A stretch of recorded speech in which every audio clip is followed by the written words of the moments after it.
Hello everyone, welcome to my favorite brain part presentation. My name is Jordan Davis, and the brain part I will be talking about today is the hypothalamus.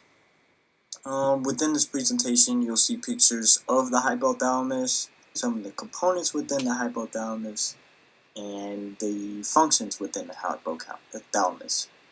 Also thought it would be fun to display some cards from the card game Magic the Gathering to further my point, or at least illustrate some things the hypothalamus does to make it a little bit fun. Alright. So, I had to really brainstorm to choose the part that I wanted to focus on for this presentation, but I ultimately chose the hypothalamus to be the focus of my presentation. Mainly because of the simplicity that Professor Metcalf described its main functions. He reminded us to remember the 4 F's in class. He said the 4 F's were feeding, fighting, fleeing, and fucking. And it's a very simple way of thinking of the hypothalamus, because at the end of the day, the hypothalamus is basically the autopilot of the brain. The hypothalamus is the body automatic balancer, similar to how a plane might have a autopilot. It sends chemicals, it sends hormones throughout the brain. As you can see on the next slide here, that the hypothalamus is that small almond-shaped object that you see in slide 2. It is right beneath the thalamus, and it is right above the pituitary gland. So the purpose of it being below the pituitary gland, or above the pituitary gland, is because it's actually connected. The hypothalamus actually sends hormones to the pituitary gland, which releases its hormones. And the hypothalamus, oddly enough, actually means below the thalamus. So it's kind of obvious that it would be right underneath the thalamus. Alright, so this slide is a slide of all of the functions of the hypothalamus. As you can see, it has quite a lot of features within the hypothalamus that are automatic and we don't really think of. So, for example, the posterior side of it, which is the back side, it has the lateral hypo area, which is hypothalamic area, which is the thirst and hunger area. Of course, it isn't shown for this picture, but it regulates many of the features for hunger, for thirst. It counteracts a lot of things that for body temperature control. So, as we can see in the next slide here, it is for temperature control. Maintaining temperature is one of the responsibilities of the hypothalamus. It is the posterior hypothalamus is responsible for initiating responses such as shivering and blood vessel constriction in the brain to combat cooler temperatures. Meanwhile, the interior, or the front, hypothalamus is responsible for initiating responses to combat the hot temperatures, causing panting, sweating, and dilation of the blood vessels. I chose these two cards because, they kind of represent cold and hot, frozen solid. Obviously, we didn't do anything like shivering.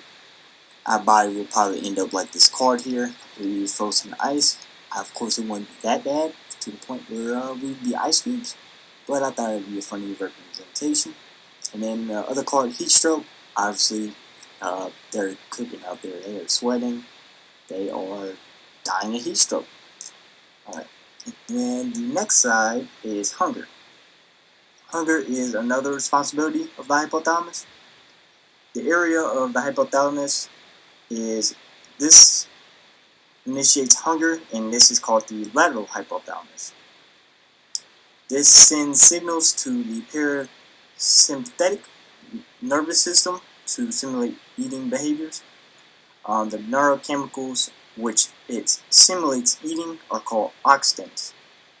There are many more components within the brain which work together with the hypothalamus to produce the feeling of hunger and also the feeling of fullness. However, the takeaway is, remember, is the hypothalamus is relaying information to many of the other parts of the brain to begin certain action, such as simulating hunger. As you can see in the picture, his stomach is obviously growling, which is actually a feature that the hypothalamus does in relation with other brain chemicals and components within the brain to work together to make that noise. And then the magic card I chose is insatiable appetite, which is a pretty good depiction of how we are hungry, and that human bird person thing, I'm not really sure what that is representing him just eating. He's just hungry and taking out on whatever he sees.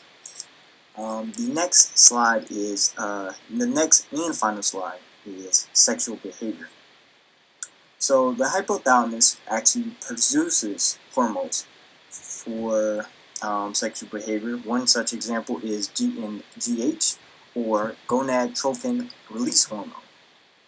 This hormone is being sent to the pituitary gland, which we mentioned earlier is directly connected to the hypothalamus. So this hormone is being sent to the pituitary gland, initiating the follicle stimulating hormone and the luteinizing hormone.